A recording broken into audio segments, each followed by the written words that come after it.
De las cartas de San Pablo les presento en primer lugar la carta a los romanos, que es la primera según el orden canónico. Es una bella coincidencia que pueda hacerlo después de haberles hablado del Evangelio según San Marcos, que tiene los mismos destinatarios, aunque este Evangelio sería unos 12 años posterior. San Pablo no ha fundado la Iglesia de Roma, está medianamente informado de la misma, quizás por hombres como Áquila. Vean si quieren Hechos 18:2, capítulo 18, versículo 2.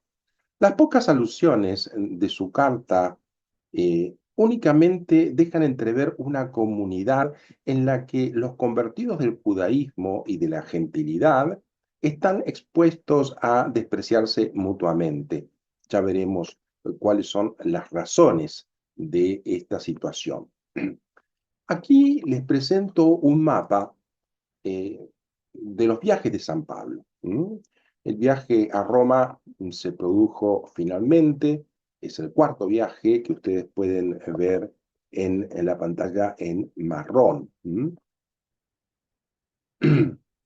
Eh, en todo caso, el apóstol habría escrito esta carta en Macedonia, así ven el número 25, eh, entre los años 57 y 58, muy probablemente, antes de viajar por última vez a Jerusalén.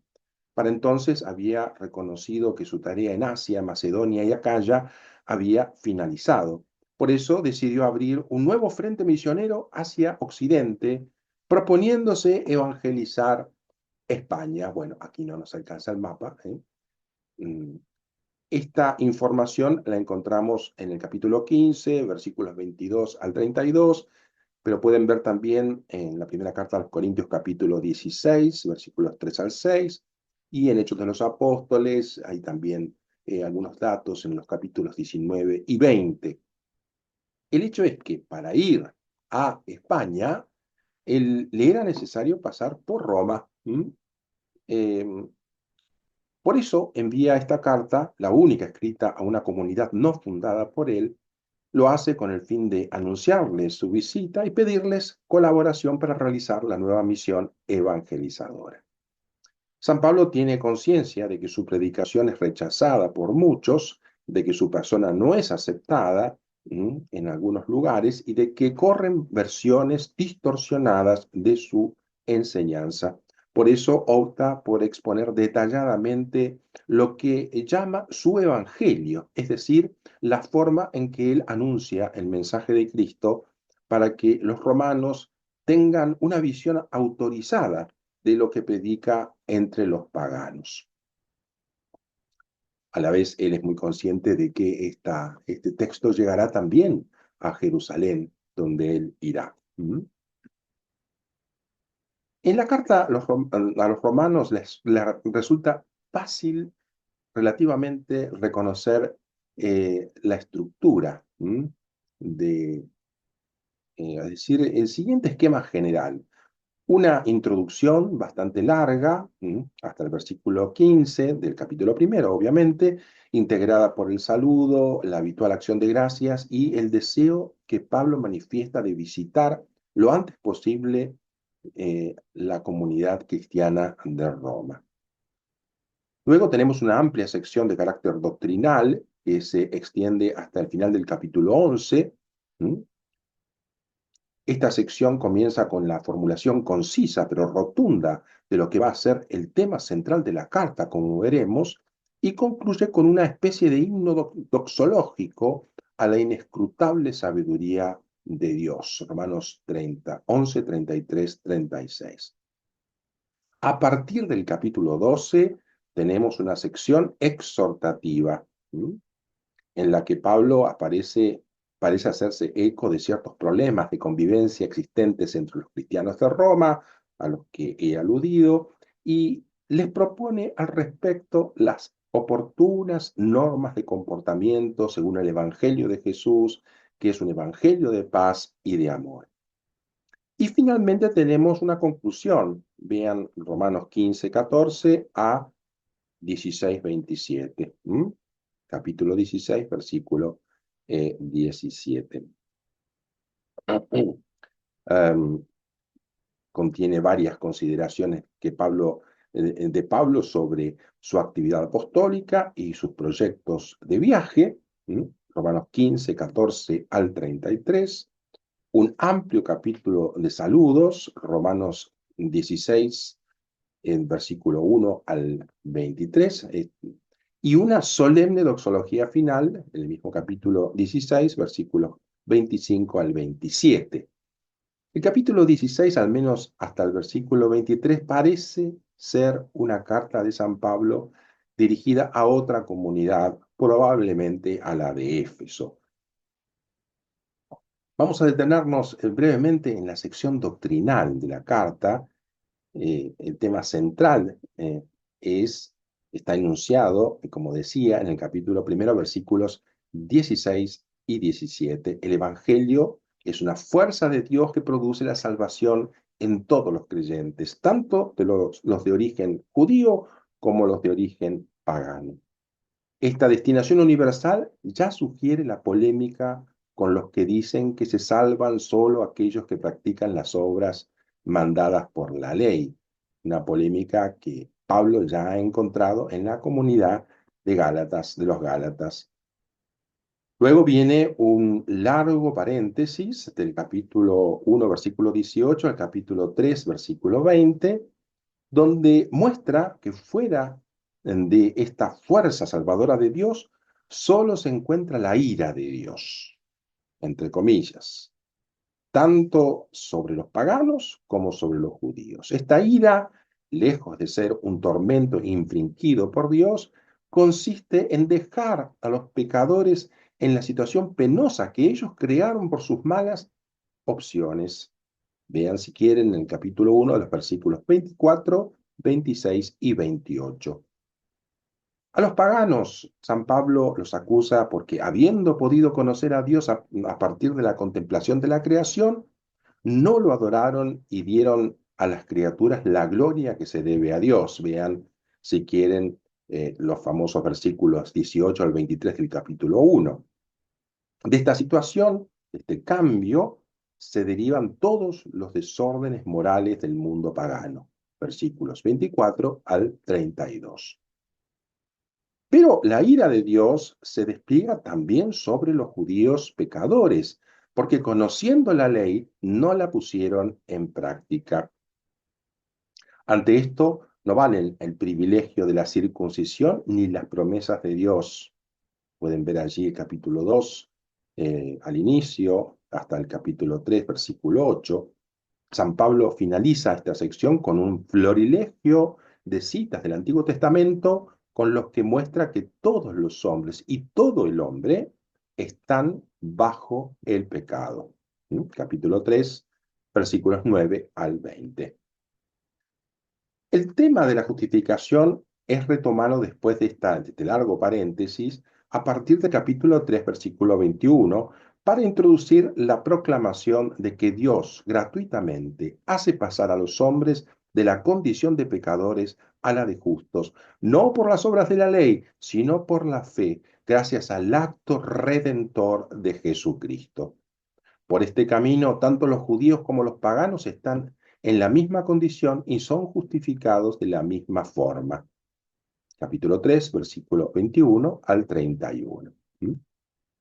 Pero ahora, sin la ley, se ha manifestado la justicia de Dios, atestiguada por la ley y los profetas. Justicia de Dios por la fe en Jesucristo para todos los que creen, pues no hay distinción, ya que todos pecaron y están privados de la gloria de Dios, y son justificados gratuitamente por su gracia mediante la redención realizada en Cristo Jesús. Dios lo constituyó medio de propiciación mediante la fe en su sangre, para mostrar su justicia, pasando por alto los pecados del pasado en el tiempo de la paciencia de Dios. Actuó así para mostrar su justicia en este tiempo, a fin de manifestar que era justo y que justifica al que tiene fe en Jesús. Romanos 3, 21, 26. La afirmación de Pablo sobre las obras de la ley, ¿no?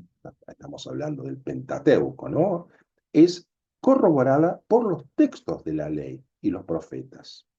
En la ley está el ejemplo de Abraham, que fue justo por la fe antes de recibir la circuncisión. Vean, si quieren, Romanos 4, 10 al 11, versículo 10 al 11, en referencia a Gálatas 15, 6. En los profetas está la afirmación de David, que declara dichoso al hombre al que se le perdonan los pecados y no se le reprocha ninguna culpa, independientemente de las obras. Romanos 4, versículos 1 al 8, en referencia al Salmo 32, versículos 1 al 2.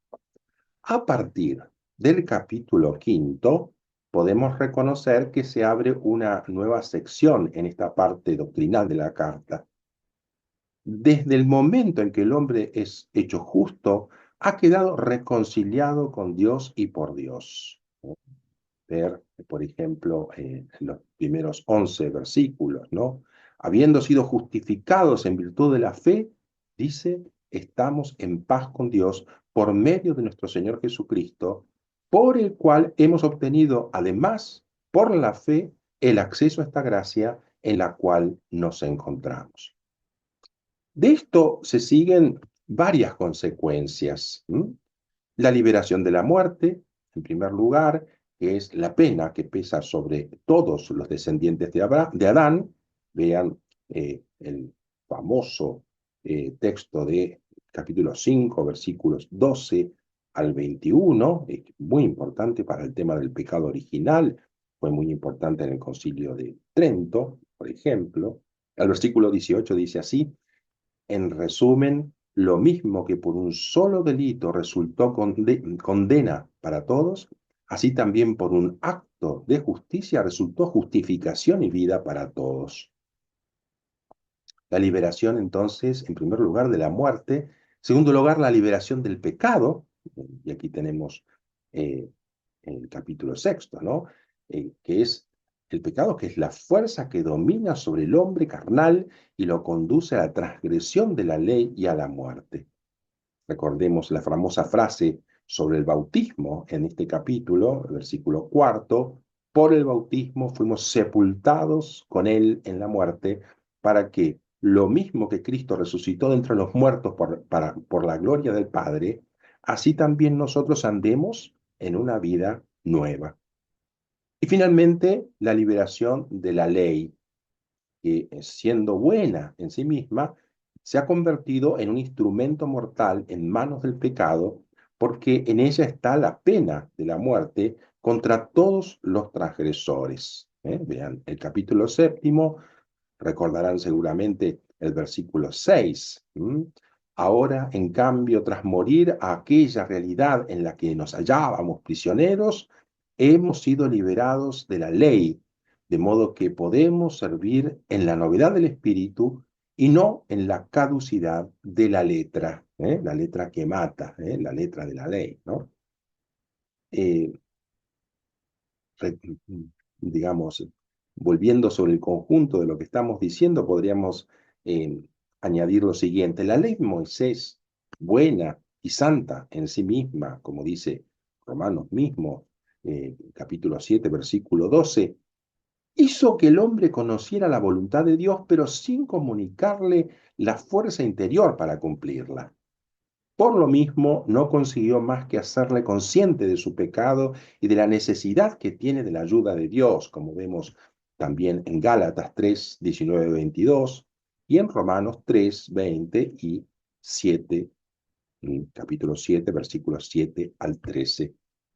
Esta ayuda de pura gracia, prometida en otro tiempo a Abraham antes del don de la ley, como veíamos, acaba de ser concedida en Cristo Jesús. Su muerte y su resurrección han obrado la destrucción de la vieja humanidad viciada por el pecado de Adán y la creación de una humanidad nueva de la que Él es el prototipo. Es lo que dice Romanos 5, 12, 21, ese texto del que les hablaba, que es tan importante. El capítulo octavo describe la situación del hombre justificado por Dios y aquí se abre entonces una nueva sección dentro de la parte doctrinal.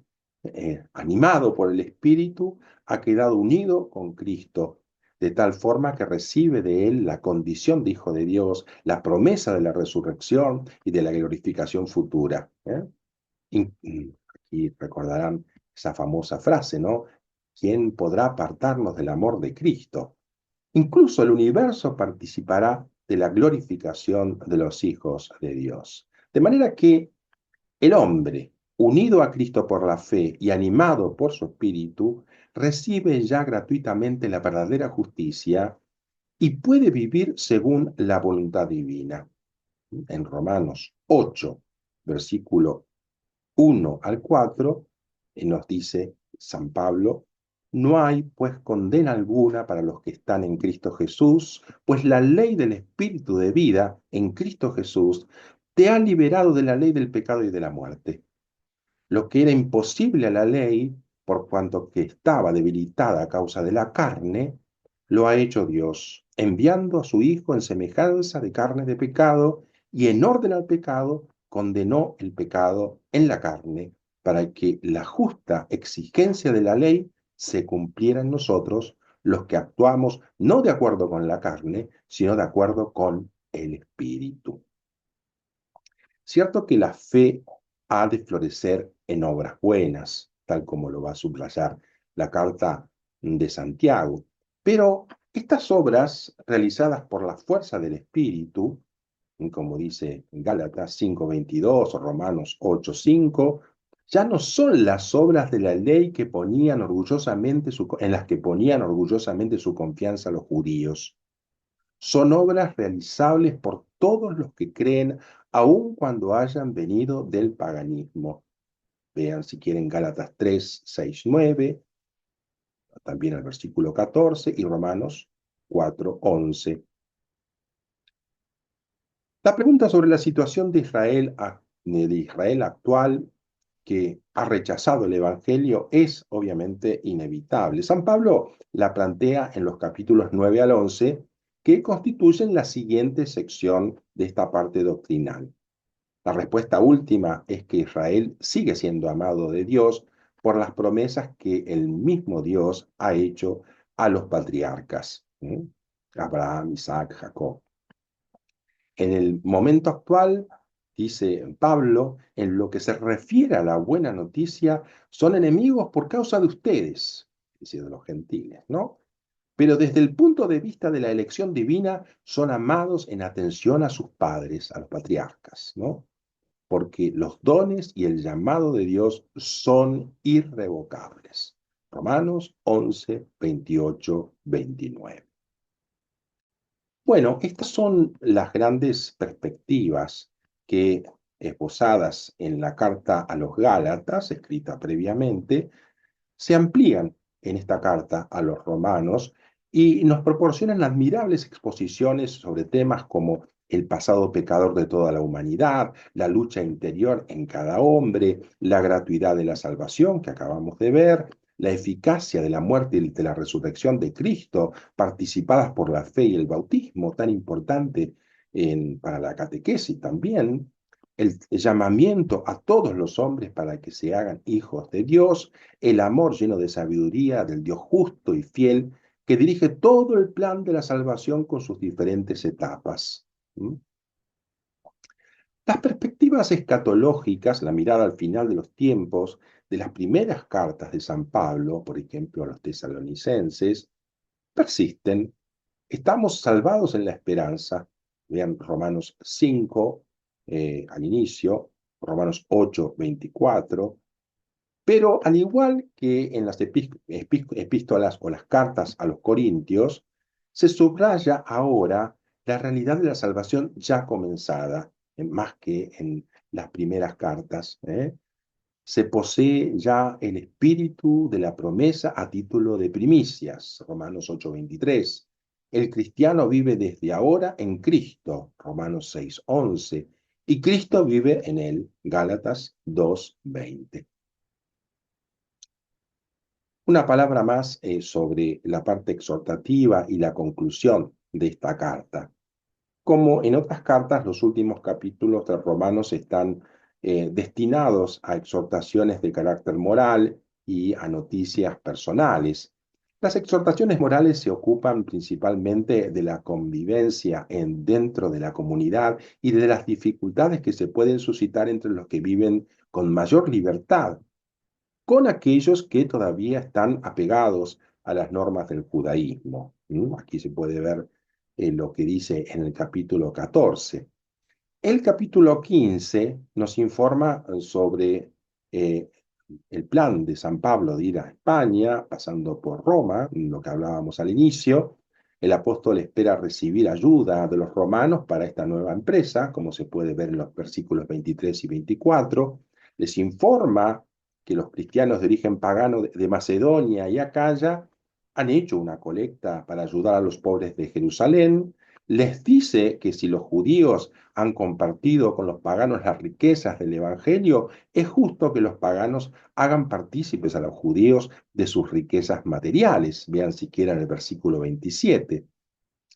San Pablo sabe que puede tener una mala acogida por parte de los cristianos de Jerusalén, por eso pide a los romanos que lo apoyen con sus oraciones y que rueguen por él para que no caiga en manos de los incrédulos de Judea.